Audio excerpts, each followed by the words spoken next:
पाटणागड़ अंतर्गत दंद्राबाहाल गाँव में विशेष धार्मिक उत्साह मध्य सोमनाथ व्रत अनुष्ठित होइछे। 2 दिन धरी चलिथिबा एई पूजा फल गाँव में परिवेश होइतिला भक्तिमय।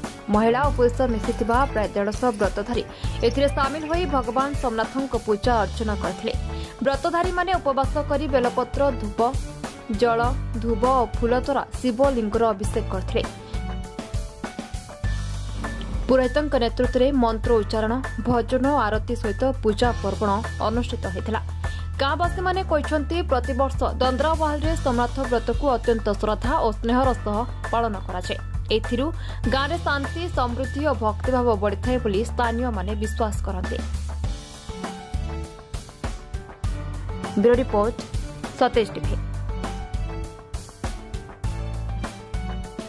आज आम सोमनाथ व्रतर उद्यापन चली बहुत जाकजमक चली।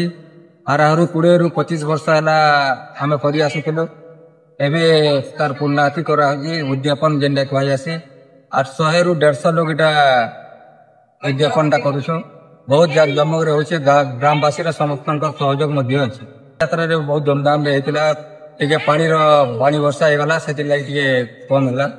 सोमनाथ व्रतर अर्थ हूँ प्रति वर्ष आश्विन मास शुक्ल पक्ष दशमी दिन पूजा करासी। शिव को सोमनाथ नाम पूजा करासी। व्रत कले व्रत समस्ते उपवास रही बाबा पूजा करसन शिव पूजा करसन सोमनाथ नाम पूजा करासी।